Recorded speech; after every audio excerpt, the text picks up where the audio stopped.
So let's start. सबसे पहला question है, ठीक है, आवाज आ रही है ना? मैं मतलब फिर शुरू करता हूँ यार। ठीक सर, पर्मा कल्चर के बारे में पूछा है कि how is perma culture farming जो है, एक मिनट रुकना यार।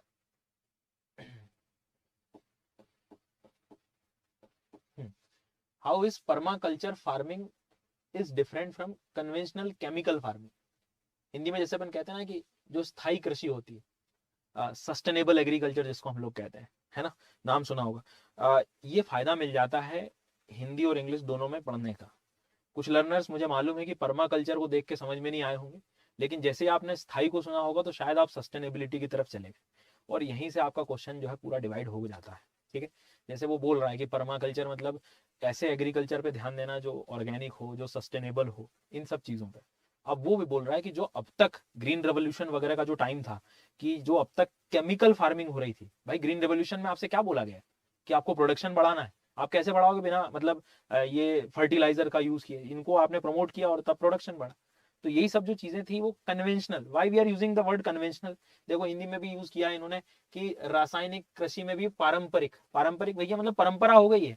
आज आप घर कृषि एग्रीकल्चर देखोगे तो वही चीज सब चीज चली आ रही है कि हाँ वीट में इतना यूरिया डालना है, ये डालना है, वो डालना है। तो ये सब चीजें क्या हो गई, ये एक तरह से पारंपरिक थी। अब यहाँ पर वो बहुत कॉमन सेंस वाला एक सवाल था कि ये इतने दिनों से आप नॉर्मल सस्टेनेबल एग्रीकल्चर पढ़ते हैं और आपको फिर यदि इसके बीच का एटलीस्ट आप अंतर ही नहीं बता पा रहे तो कैसे काम? तो इनफैक्ट ये काफी काम किया गया है इस क्वेश्चन पे।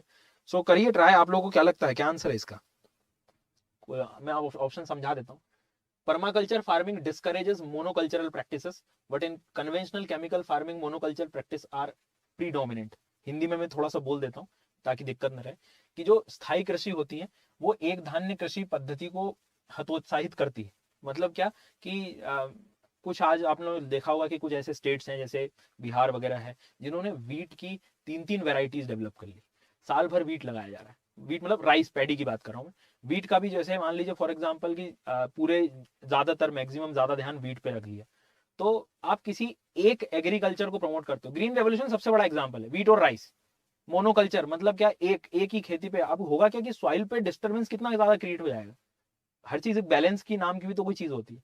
अब बैलेंस होगा नहीं। अब वीट को क्या है, वीट को नाइट्रोजन चाहिए। नाइट्रोजन लेता रहेगा, पूरी सॉइल में नाइट्रोजन खत्म। पूरा डिस्टर्बेंस क्रिएट्स। और पानी यदि चाहिए उसको, पानी देते रहे तो हो सकता है सेलिनिटी बढ़ जाए। पैडी में यही हुआ। तो मोनोकल्चर शब्द को समझिए। मोनोकल्चर का मतलब होता है, हमने ये शब्द मतलब काफी बार डिस्कस भी किया, मोनो मतलब सिंगल, एक एक पद्धति से चले आ रहे हैं। और यदि आप एक पद्धति से आगे भी चलते रहे तो फिर आपका ये पर्मा कल्चर या स्थायी कृषि कैसे काम करेगा सर? सिंपल सी बात है। तो पहला स्टेटमेंट बिल्कुल सही बोलने का भी प्रयास कर रहा है। कैसे बोल रहा है वो, कि देखना, ध्यान से सुनना। कि नॉर्मल सी बात है, यदि मान लीजिए उदाहरण के तौर पे कि पर्मा कल्चर फार्मिंग डिस्करेजेस, एक मिनट रुकना।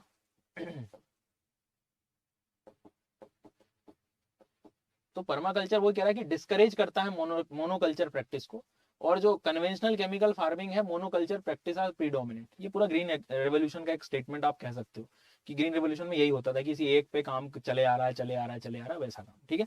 सो पहला स्टेटमेंट तो यहाँ पे हम लोग के लिए बिल्कुल सही जा रहा है। ठीक है, कोई दिक्कत यहाँ तक? मैं कमेंट में देख रहा हूँ, कोई प्रॉब्लम तो नहीं सबको? सेकंड वाला क्या कह रहा है कि conventional chemical farming can cause increase in soil salinity. सही बात थी भाई, लवणता बढ़ाएगा ये। बार बार जो परंपरा वाली जो खेती चली आ रही थी पंजाब हरियाणा में, हुआ क्या, आप खूब खाद डाल दो, खूब फर्टिलाइजर डाल दो, खूब पानी डाल दो, वाटर लॉगिंग हो गया, जगह ही नहीं मिली, सलाइन मतलब सैलिनिटी कितनी ज्यादा बढ़ गई। लेकिन सही बात है, हम ये कह सकते हैं यदि आप सस्टेनेबल एग्रीकल्चर की तरफ जा रहे हैं तो ये वाली चीज आपको थोड़ी कम ही देखने को मिली, तभी तो एक सेंस भी बनता है।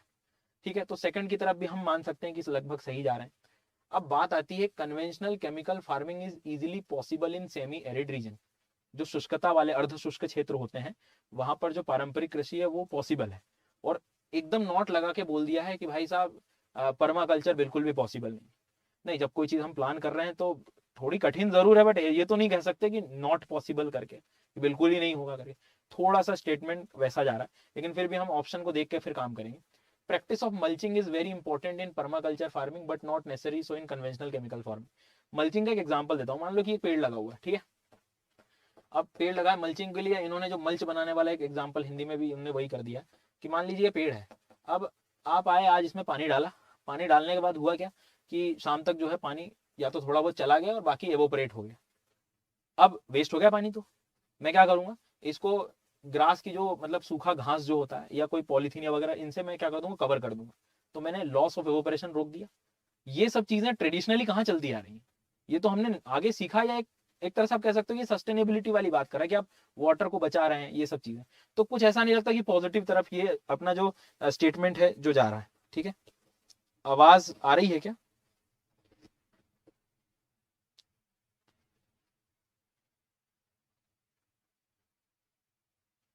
वॉइस स्लो है, 1 मिनट में चेक करा लेता हूँ।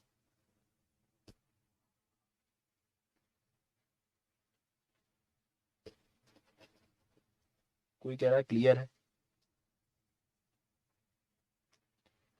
ठीक है ठीक है, मैं थोड़ा और जोर से बोल देता हूँ। अब ठीक है, आ रही है आवाज? आ रही है, आ रही है, आ रही है, आनी चाहिए यार।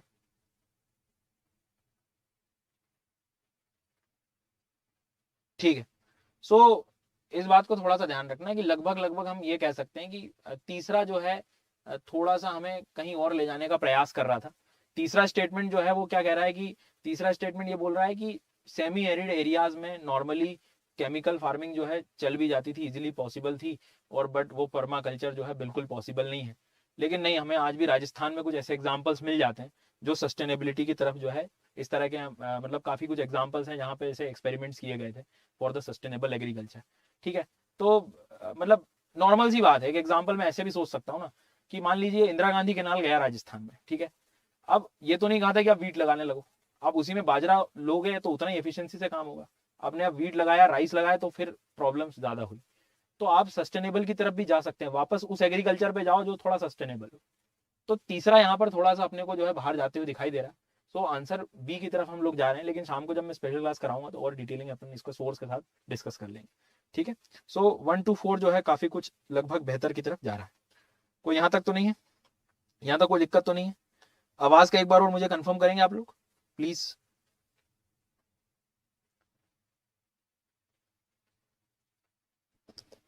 मैं एक बार और चेक कर लेता हूँ, 1 मिनट रुकना, ठीक है, बस 1 मिनट।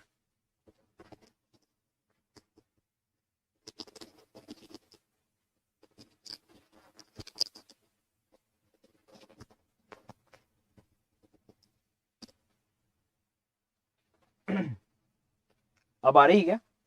आई थिंक शायद ये हेल्प करेगा। ठीक है ठीक है, चलिए ये अरे क्वेश्चन मान लो थोड़ा दिख भी नहीं रहा हो तो मैं बैठा तो हूँ, टेंशन क्यों ले रहा हो इतना? कहा ना एक आध क्लास में टेंशन बिल्कुल लेना नहीं है आपको, सब बता दूंगा, चिंता ना करो। ठीक है, ये क्वेश्चन लगभग आ गया कि ये एग्रीकल्चर से संबंधित मतलब इन्होंने जो अब तक चली आ रही थी और जो अब इतने दिनों में हम लोग काम करते हैं तो उसमें क्या हम लोगों ने मतलब लर्निंग ली, ये सब चीजें। ठीक है, चलिए इसके बाद में जो है नेक्स्ट क्वेश्चन की तरफ बढ़ते हैं हम लोग। हाँ भैया, विद रेफरेंस टू, 1 मिनट में देख लेता हूँ इसके पहले वाला, हाँ, with reference to palm oil. ठीक है, ये पाम ऑयल जो दिखाई दे रहा है आपको, अब ये क्वेश्चन भी जरा मतलब हालांकि इसको डोंट वरी, बड़े अच्छे से कर लेंगे हम डिस्कस, लेकिन बहुत समझदारी से बनाया गया सवाल है। मतलब हम कहते हैं ना कि कुछ चीजें दिखाई देती हैं ऐसे प्लेन में, लेकिन जब इस पे आप बैठोगे तो बहुत सारी चीजें निकल के आएंगी। ठीक है, तो ध्यान से सुनना मैं जो कह रहा हूँ। With reference to the palm oil consider the following statements. अब मैं ये नहीं कह रहा हूँ कि ये सब्जेक्ट से बात है, पाम ऑयल से संबंधित या कोई भी ऑयल प्रोग्राम या ऐसे बहुत सारे जब प्रोग्राम की जब बात करते हैं हम लोग, तो एटलीस्ट पढ़ते समय हमें थोड़ा सा शायद ऐसा लगना चाहिए कि मैं देख तो लूँ कि ये कहाँ प्रोडक्शन है, इसका कहाँ से आया है। पहला statement, the palm oil tree is native to South East Asia. Sir ये स्टेटमेंट, ये वाला जो स्टेटमेंट हिंदी में मैं बोल देता हूँ, तो ताड़ का वृक्ष होता है, ताड़, ठीक है, वो कह रहे हैं कि दक्षिण पूर्व एशिया में बोले ये प्राकृतिक रूप से बड़ी मात्रा में पाया जाता है। ठीक है, अब हाँ ठीक है, आ रही है बात, हाँ। अब इसमें क्या हुआ है, इसमें ये हुआ है कि जो पाम ऑयल की यदि हम बात करें तो प्रोडक्शन के मामले में आज देखोगे तो पिछले 100 साल के में लगभग आप साउथ ईस्ट की तरफ आगे जा रहे हो। बट शब्द क्या था, नेटिव, आया कहाँ से? तो आपको काफी जगह ये पैटर्न दिखाई देगा कि पाम ऑयल जो एक्चुअल में ओरिजिन देखोगे तो नो डाउट आप उधर अफ्रीका की तरफ आपको जाना पड़ेगा, नाइजीरिया जैसा प्लेस काफी ज्यादा। अब तो जाके ये लोग इधर ले आए हैं, तो ये पहले वाले को यहाँ से आपको हटाना पड़ेगा, आगे के दो की तो जरूरत नहीं रहेगी स्टेटमेंट। तो पहले वाले को थोड़ा सा जो है आप ध्यान देना है, चीजें काफी कुछ चीजें बदल जाएंगी, ठीक है। मलेशिया जैसे एक लर्नर, सही में आप बिल्कुल सही कह रहे हैं, मलेशिया के नाम प्रोडक्शन काफी आगे है, ठीक है, साउथ ईस्ट एशिया में पाम काफी ज्यादा आगे है। बट बात है नेटिव कहाँ से आया है ये, मतलब कहाँ से सबसे पहले इनके, आज भी वहां प्रोडक्शन मिलेगा अफ्रीका में आप जाएंगे तो सेंट्रल अमेरिका वाले जो रीजन है इधर आपको, मतलब इक्वेटोरियल बेल्ट में आपको देखने को मिलेगा। बट इसका नेटिव आप देखोगे तो अफ्रीका मेन हम लोग यहाँ पर कंसिडर कर रहे हैं। कुछ चीजें आप फाइनल यूपीएससी के लिए भी छोड़नी होगी हमें, खैर ठीक है। तो palm oil is an raw material for some industries producing the lipstick and perfumes. हाँ ये बेसिक इसके एप्लीकेशन फॉर्म है, मतलब आप देखोगे तो इसका जो ऑयल का जो पैटर्न है वो इनमें सब यूज हो जाता है। Palm oil can be used in produce biodiesel. ये तो लगभग एक मतलब काफी रिसर्च पेपर्स ये चीज क्लेम कर जाते हैं कि नहीं बायोडीजल की तरफ हम लोग जा रहे हैं। तो एलिमिनेशन से आप इस आंसर को ले जा सकते हैं। इसमें जो सबसे मेहनत थी ना वो यही थी, क्योंकि रिसेंटली आप जितने भी सारे करंट अफेयर्स पढ़ोगे ना उसमें यही कि भाई प्रोडक्शन साउथ ईस्ट एशिया आगे कर रहा है, बट बात है कि आया कहाँ से, नेटिव कहाँ से था, का ओरिजिन कहाँ है। तो ये चीज बिल्कुल, यहां तक कोई समस्या तो नहीं है। अब आगे बढ़ जाते हैं अपन।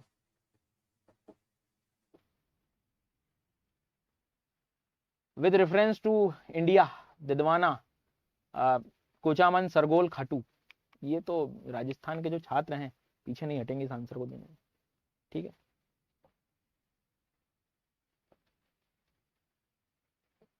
चलिए भैया क्या है इसका आंसर।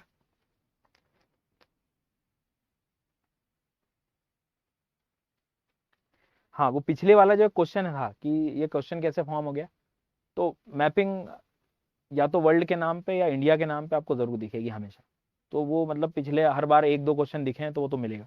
क्या करें इसका, क्या करें जल्दी बताओ आंसर दो।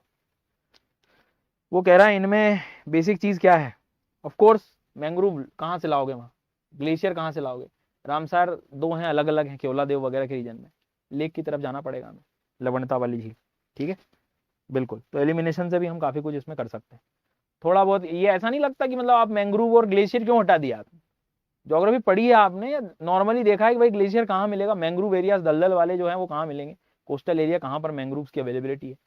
तो आपको नहीं पता होता कि कब नॉलेज कहाँ काम आ जाएगा। नहीं तो अब ये ऐसी चीज है कि आप क्या अलग से चैप्टर थोड़ी कि मतलब मैंग्रोव का एक सेपरेट क्वेश्चन मुझे चाहिए, तो नॉलेज कब कहाँ काम आ रहा है ये क्वेश्चन यही चीजें सिखाएंगे आप, ठीक है। अगले सवाल की तरफ बढ़ते हैं।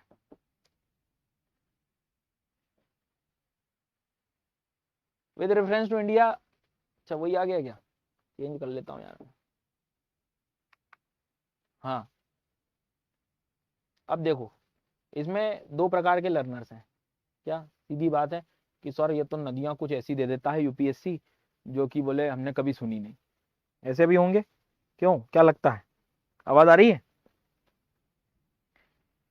हाँ तो ध्यान देना क्वेश्चन में पढ़ लेता हूं कि ब्राह्मणी नदी है, नागवली है, सुवर्ण रेखा है, वंशधारा है, ठीक है इनकी मैपिंग करा दूंगा मैं।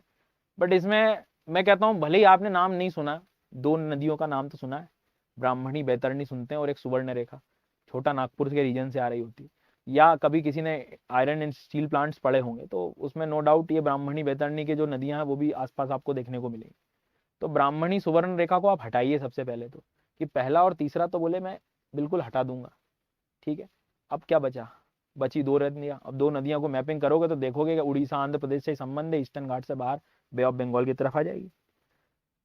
तो मैं आपको ये समझाना चाह रहा हूँ कि कब कौन सा नॉलेज कहाँ काम आएगा ये नहीं पता होता है, इसीलिए एक वो प्लेन थॉट से नहीं पढ़ना है हमें, ये क्वेश्चंस को आप सीखें एटलीस्ट जो नेक्स्ट ईयर आप देने वाले हैं एग्जाम। आप ये नहीं करें कि ये टॉपिक है ये करके मैं शांत बैठ जाऊं। अब देखो कनेक्टिविटी कहाँ से आ रही है, इसके पहले वाले में मैंग्रोव आप पढ़ रहे हैं लेकिन आप यूज उसका आज राजस्थान में हो गया कि चलो एलिमिनेशन में काम तो आया, क्योंकि प्रोबेबिलिटी आप 50% भी आंसर के सही करने की तो आप सही की साइड खड़े हो। तो ये चीजें आपको थोड़ी सी ध्यान रखनी होगी। खैर ठीक है, अब न्यू लर्नर की एक बात अलग है, लेकिन आपको ये लर्निंग लेके जाने की अब मेरी पढ़ाई जो है किस डायरेक्शन में होनी चाहिए। अगला सवाल की तरफ जाते हैं हम लोग।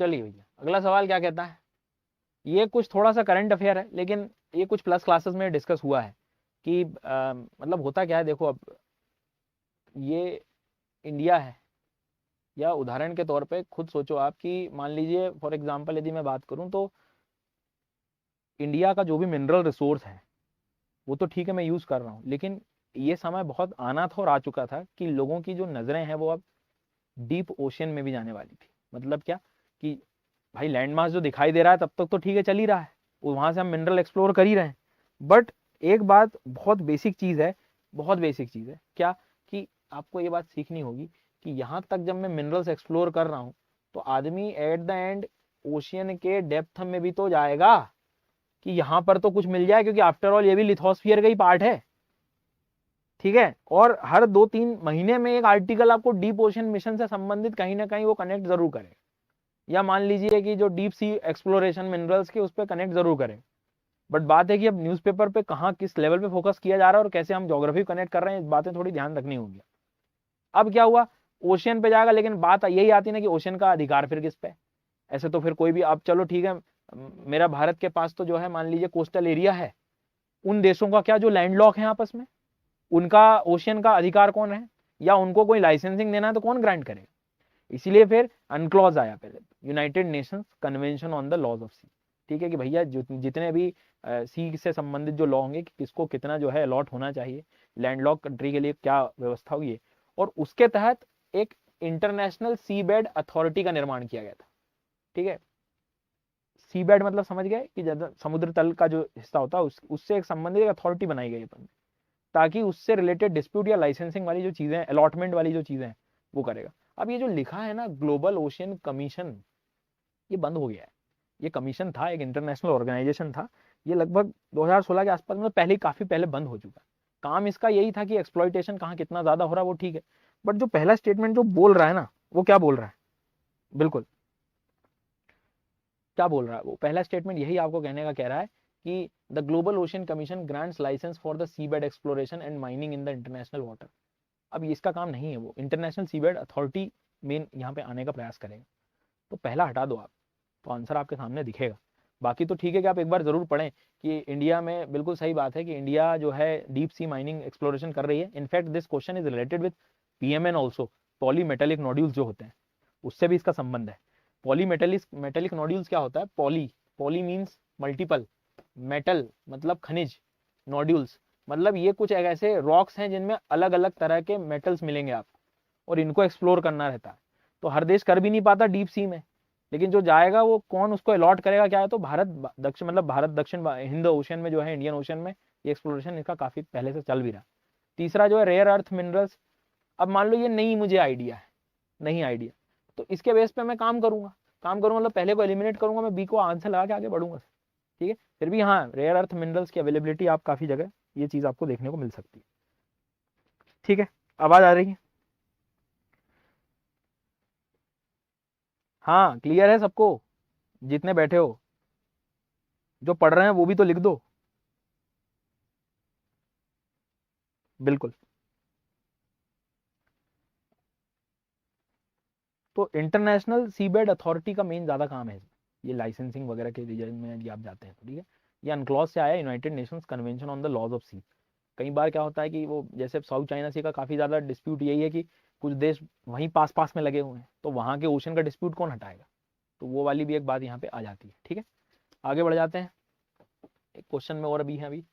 आम, चलो भैया, अब यार ये क्वेश्चन जो है ना, मतलब कुछ चीजें अपने को देखनी पड़ेगी कि ये यूपीएससी इसको किस सेंस में ले जा रहा है। जनरल स्टडी के लेवल पे तो हालांकि अपन ने इसको पढ़ लिया है, बाकी ये मतलब नॉर्मल क्लास से काफी कुछ हमने कवर किया है इसको। जनरल स्टडी के लेवल पे यदि हम लोग डिस्कस करें ना, तो इसमें हम लोग एक बार समझने का फिर भी प्रयास कर लेते हैं। ठीक है, बिल्कुल,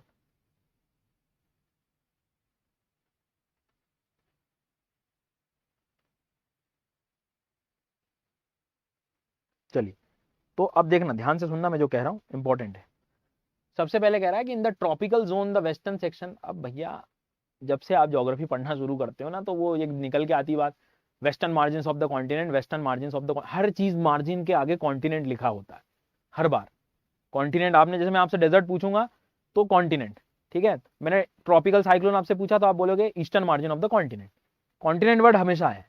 इस बार गेम ये हुआ है कि कॉन्टिनेंट को छोड़ो आप, अब इस बार ओशन पे खड़ा कर दिया आदमी। अब आप देखना, proper, this is the keyword for the question. ये नहीं समझ में आया तो आप गलत करेंगे। सेक्शन ऑफ द ओशियन, ये देखो भैया, खंडों की तुलना में, मतलब समझ रहे हो, इन द सेंस कि महासागर के जो खंड हैं वो अब महासागर को मेन इन्होंने वो बना लिया है, मतलब कॉन्टिनेंट वर्ड यूज ही नहीं किया। ठीक है, तो और ये बात जहां तक अब मुझे पता नहीं किनको याद है, ये ओशियन करेंट्स वाली क्लास में मैंने आपको काफी बार बताया है कि ये ओशियन ना आ जाए, मतलब ट्रू फॉल्स वाले पोलिंग में हमने इसको देखा है कि थोड़ा ध्यान रखना, क्योंकि ये बार बार यही चल रहा है और फिर दूसरे पे जरूर ध्यान जाएगा यूपीएससी का। तो इस बात को थोड़ा सा आपको ध्यान रखना पड़ेगा, चीजें जो है। हाँ, मैं क्वेश्चन रीड करूंगा, डोंट वरी, मैं वही देख रहा हूँ और कुछ समस्या तो नहीं आ रही है।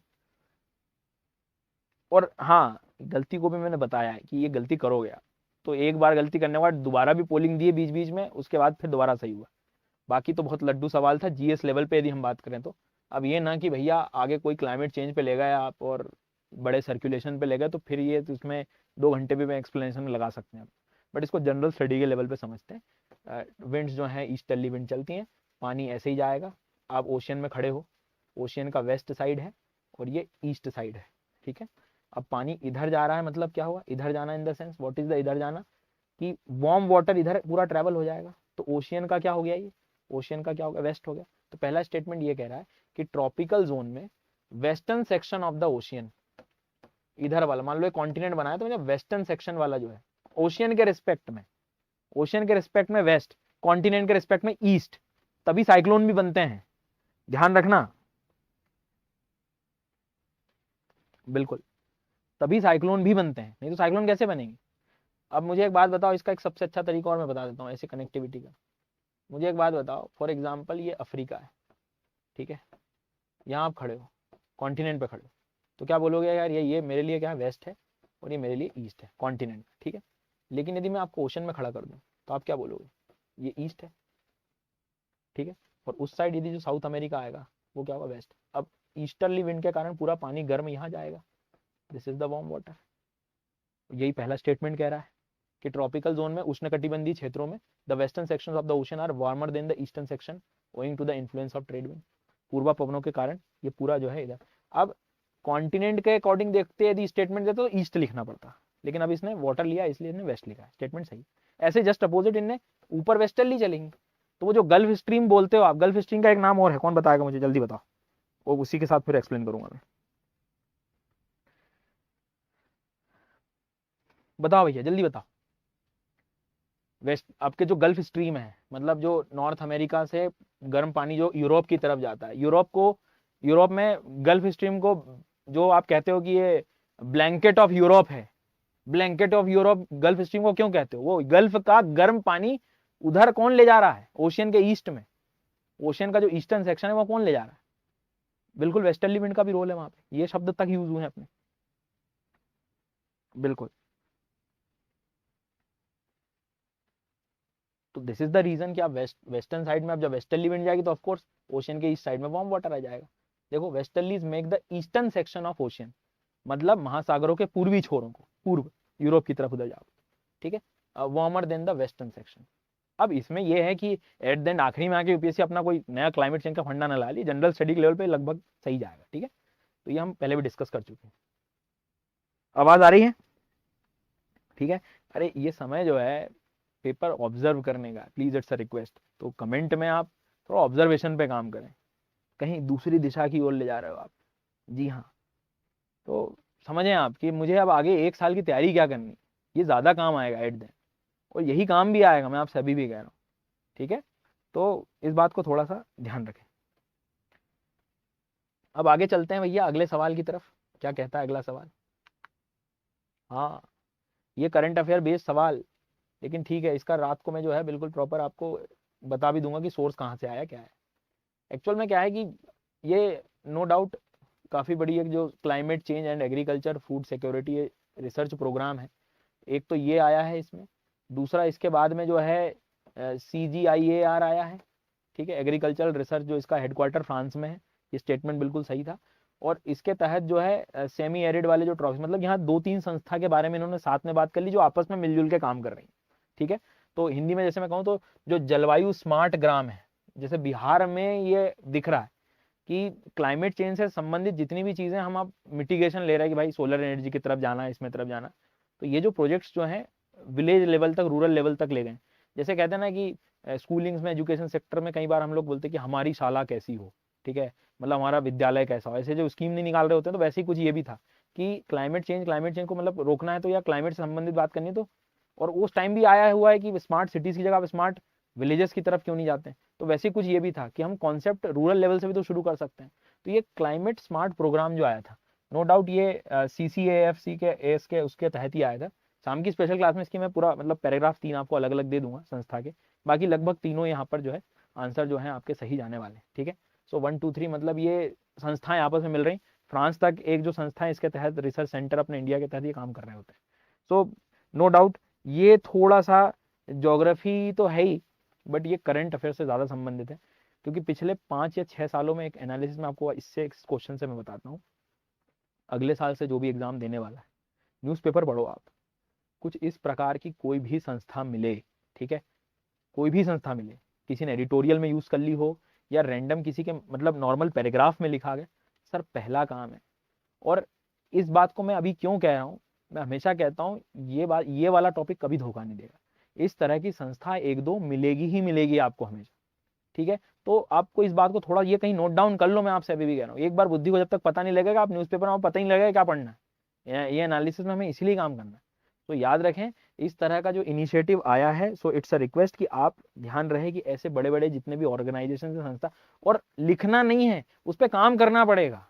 आधा घंटा आपको बैठना पड़ेगा, और बैठो मैं कह रहा हूँ, पेपर आपको निकालना है, ठीक है। तो ये बातें थोड़ी सी ध्यान रखना, क्योंकि आज का पेपर पढ़ा, देखा, मनोरंजन किया और चले गए, फिर अगले साल की प्रिपरेशन में दिक्कत होगी।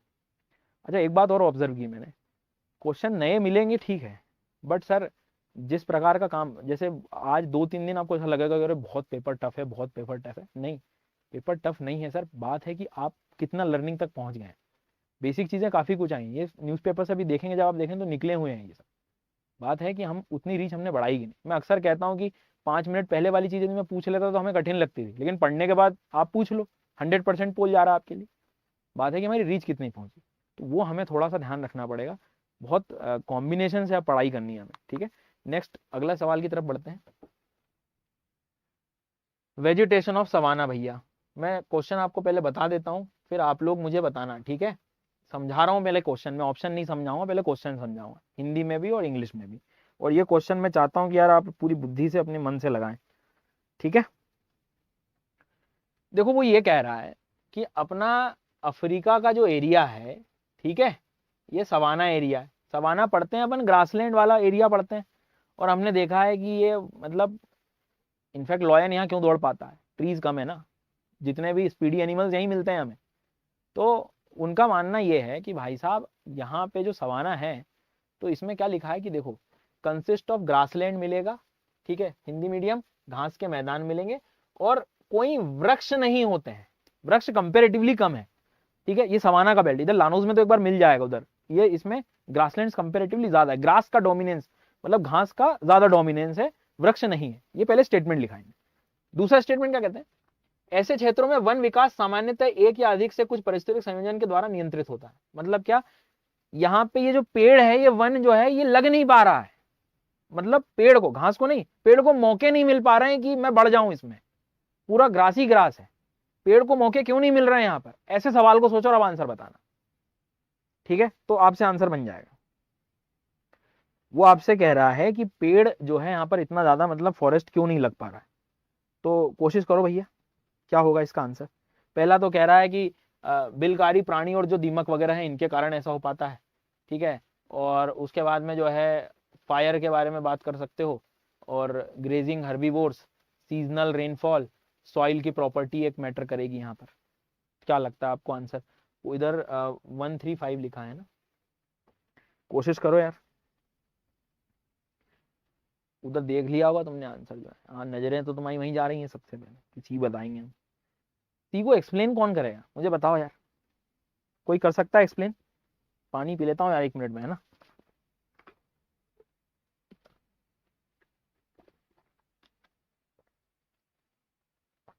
और ये डिटेल एक्सप्लेनेशन आएगा अपना स्पेशल क्लास में, डोंट वरी, ठीक है। आप तो मुझे बता दो कि पेड़ लगने के लिए कौन रोकेगा।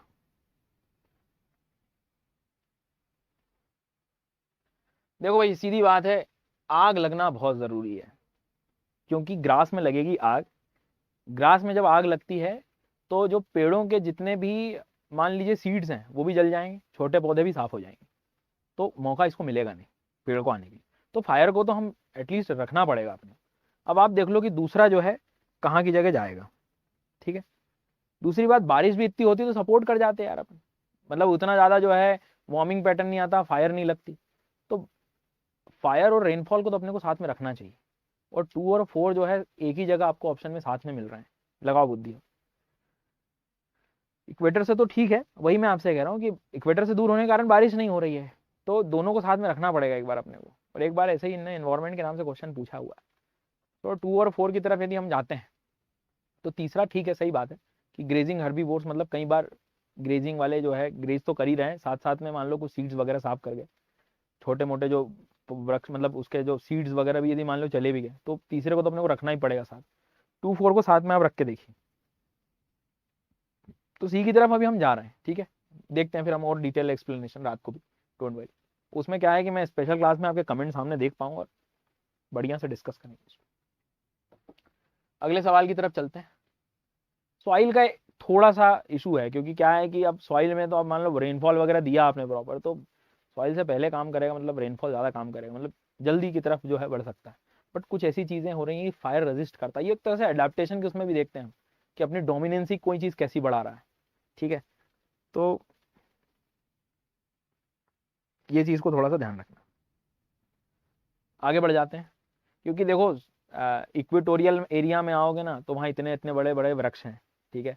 और वहाँ का सॉइल सबसे ज़्यादा मतलब एक तरह से जिसको कह सकते हो कि उतना ज़्यादा प्रोडक्टिव नहीं है, तो भी तो इतने बड़े सॉइल, तो एकदम सॉइल से डायरेक्ट वेजिटेशन पे मत जाना, ये मैं आपको कहना चाह रहा हूँ। आप जब जाओगे तो ह्यूमस की सबसे ज़्यादा जो कमी है, अगला सवाल वही आएगा, वही मिलती है। बैक्टीरिया चट कर जाते हैं पूरे वहाँ के ह्यूमस को, तो कैसे काम बनेगा बताओ। तो इस बात को थोड़ा सा ध्यान देना, ठीक है। क्योंकि ऐसा होता तो इक्वेटोरियल एरिया का मैं तो कह रहा हूँ ना, फिर कैसे काम होता, वहां की सॉइल खराब है और पेड़ों को खूब लग रहे हैं, तो थोड़ा सॉइल से अपन ध्यान रखना है कि दूर रखें अपन, ठीक है। चलें आगे वाले में। With reference to the water on the planet earth consider the following. भैया एनसीईआरटी कक्षा 8वीं, अभी 2 3 दिन वो चैनल पे अपन ने करा भी था कि कहाँ पर कितना पानी है और कितना क्या है, तो ध्यान रखना पड़ेगा। ये एनसीईआरटी फिर वही दे दिया कि एनसीईआरटी पढ़ना जरूरी है, बिना उसके काम नहीं होगा। और मुझे तो ऐसा लग रहा है कि काफी लर्नर जो हैं ये क्वेश्चन को देख के मतलब देखा होगा कि बचपन से ही पढ़ते आए होंगे ये चीज कि पानी मेरे पास टोटल इतना है, मैं शाम को बताऊंगा पूरा परसेंट वाइज, पानी मेरे पास टोटल इतना है, इतना यहाँ पर है, इतना यहाँ पर है। तो उसमें देखो ना क्या लिखा है, the amount of water in river and lakes. यदि मैं आपसे आप पहले स्टेटमेंट जो हिंदी माध्यम में मैं ये कहूँ कि नदी और झील, ये कह रहा है कि ग्राउंड वाटर भूमिगत जल से ज्यादा नदी और झीलों में पानी है, तो ये कैसी बात सही हो सकती है, ठीक है। मतलब ग्राउंड वाटर कंपेरेटिवली बहुत रखा हुआ है पानी ग्राउंड वाटर के पास। सो इस बात को थोड़ा सा अपने को ध्यान रखना है परसेंटेज। तो पहला स्टेटमेंट क्या लगता है गलत की तरफ जाएगा, दूसरा सही भी है कि जो साफ पानी है आपका, जो वाटर जो है वो सबसे ज्यादा हमें ग्लेशियर्स वगैरह में मिलता है, बर्फ में छुपा हुआ, और more than the amount of ground water से भी ज्यादा देखोगे तो उधर मिलेगा आपको। तो 3 स्टेज चलती है कि ग्लेशियर, ग्लेशियर के बाद में ग्राउंड वाटर के बाद में फिर वो ऊपर सरफेस वाटर, ऐसा है। तो सेकंड की तरफ हम सही की तरफ जाएंगे, ठीक है। ये हो गया भैया, अगले सवाल की तरफ बढ़ते हैं अब अपन। ये तो मैं डिस्कस करके चला गया था शुरुआत में, है ना। और वो कुछ बच्चे कह भी रहे थे मुझे वोल्केनो के टाइम पे कि सर ये एसिड बेसिक कितनी बार पढ़ाओगे आप। अब वो काम कैसे आ रहा है देख रहे हो आप, मतलब कुछ क्वेश्चंस देख के मुझे अपनी क्लासेस याद आ रही थी, एटलीस्ट जो लर्नर्स मुझे मालूम है सन अकेडमी आर्टिकुलेट चैनल पे जो डेली आते थे। तो इसमें मतलब कुछ बच्चे हंस भी रहे होंगे कि मतलब ये वाले इसको देख के, शैल और लाइमस्टोन को देख के, मतलब कि ये मिट्टी बनाएंगे अब जो है। खैर ठीक है, ब्लैक कॉटन सॉइल में सबसे पहले तो बता देता हूँ भैया, जीवन में याद रखो सॉइल लाने के लिए, मिट्टी लाने के लिए रॉक चाहिए, बिकॉज बिना रॉक के काम बनेगा नहीं, चट्टान तो लानी ही पड़ेगी आपको। अब रॉक जैसा होगा वैसी मिट्टी होगी, और पर रॉक डिपेंड करता है वॉल्केनो पे। अब कॉमन सेंस तेज वाला, अब मान लो कहीं मिट्टी मिल रही है तो मिट्टी एक पॉइंट पे तो नहीं होगी ना, बड़ा क्षेत्र कवर करेगी। बड़ा क्षेत्र करने के लिए इसका जो रॉक होगा वो भी बड़ा काफी फैला होना चाहिए। रॉक कब फैला होगा, जब लावा फैला होगा। लावा कौन सा फैलता है, लावा कौन सा फैलेगा भैया ऐसे बाहर बाहर, कौन सा फैलेगा लावा, सिंपल सी बात है सर, बेसिक लावा फैलेगा, मतलब जिसमें सिलिका कम होता है, सिलिका कम हुआ तो मतलब बाकी चीजें ज्यादा, बाकी चीजें मतलब क्या ज्यादा, मिनरल ज्यादा, और मिनरल जब टाइटेनी फेरस मैग्नेटाइट जैसे मिनरल्स रहेंगे तो डेफिनेटली कलर जो है काला हो जाएगा। अब ब्राउन फॉरेस्ट सॉइल दूर हो गया, फिजर वॉल्केनिक रॉक, देखो वेदरिंग और रॉक का कॉम्बिनेशन तो वैसे भी बनना है। फिजर वर्ड क्या है, दरारी, विदरी दरारी शब्द सुना होगा अपन ने काफी बार, ये तो याद ही हो गया काफी लर्नर्स को, क्योंकि यही वो चीज है जो फिजर वॉल्केनिक रॉक मतलब उतना बेसिक रॉक निकालेगा और फिर हम वो कर सकते हैं। Granite cyst is type of acidic pattern, तो एसिडिक से आप ब्लैक की तरफ थोड़ा दूर, मतलब टाइम लगेगा। It is a crystalline rock so it will give red soil. कक्षा 11वीं की एनसीईआरटी बार पढ़ लेना, उसमें यही सब लिखा हुआ है, क्रिस्टलाइन और नॉन क्रिस्टलाइन वर्ड यूज किए। अच्छा सवाल था, मतलब ये आपको आपके पेपर में उम्मीदें जगा के रखेगा कि भैया अगला क्वेश्चन और कर सकते हो आप ऐसा। चलिए, सो आई थिंक क्वेश्चन से एक बार और मैं देख लेता हूँ। ये हो गया है ना हम लोग का, ग्राउंड वाटर का भी हो गया है, 61 वेजिटेशन सवाना भी हो गया है, India's preparation of climate smart agriculture ये भी कर लिया है, ट्रॉपिकल जोन वाला भी कर लिया है, ओशन वाला भी कर लिया था, 55 ये भी कर लिया है हमने, 54 भी कर लिया है, चेनाब झेलम वाला भी कर लिया था, पाम ऑयल भी कर लिया था। ठीक है, मैं एक बार और देख लूँ कुछ ऐसा, मतलब हम लोग बाकी तो और कुछ रह भी गया होगा तो शाम को मैं पूरा कवर करवा ही दूंगा, चिंता बिल्कुल ना करें आप।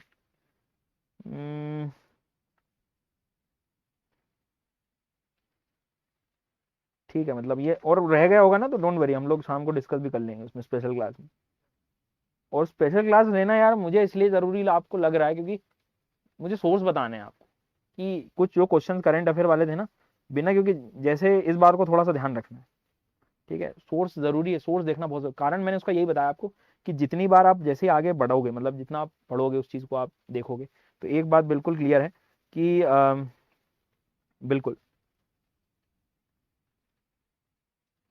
तो अभी मैं एक चीज और आपको बता रहा हूँ, फिर इकोनॉमी शुरू होगा इसके बाद, ठीक है, जस्ट मेरे बाद मैं आपको ये कह रहा था कि सोर्सेज में बस आपको इसलिए बताने वाला हूँ क्योंकि इस पूरे साल भर की प्रिपरेशन में मैं चाहता हूँ कि कोई एजुकेटर आपको यदि पढ़ा रहा है, ठीक है, तो आप बिल्कुल पढ़िए, लेकिन उसके बाद जब आप सेल्फ स्टडी करेंगे तो एनालिसिस उसका खुद को भी करना है, ठीक है, और खुद को कहना कैसे करना है, तो मैं वही आपको बताऊँ कि सोर्स को देख के आपको आइडिया लगेगा कि आप 3-4 जगह कैसे जा सकते हैं, एक चीज़ के लिए 4-4 जगह कैसे पहुंचेंगे। तो एटलीस्ट कोशिश ये रखना कि नेट खत्म हो गया हो, जैसे मान लो किसी भैया पड़ोसी से ले लेना नेट, समझ में आई बात, आज ले लो और कल आप फिर कल बोल देना मेरे से ले लेना, पर आज की स्पेशल क्लासेस अपने को लेनी है। कारण उसका ये है कि सोर्स एक बार पता लग जाए और ये हेल्प करेगा। मैं चाहता हूँ कि जो पेपर देने नहीं गए वो तो ये अनुभव करें कि हमने पेपर दिया है, समझ रहा हूँ मेरी बात मैं क्या कह रहा हूँ, जो नहीं गए हैं देने वो थोड़ा उनको थोड़ा अनुभव लगे कि भैया मैंने दिया था, लगे, ताकि आपकी तैयारी उस दिशा में होती रहे।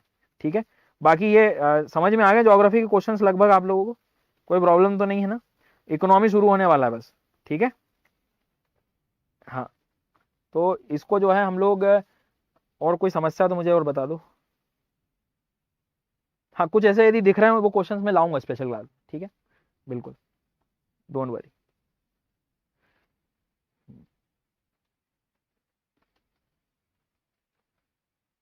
तो ये बातों को थोड़ा सा ध्यान रखें, भूलना नहीं है।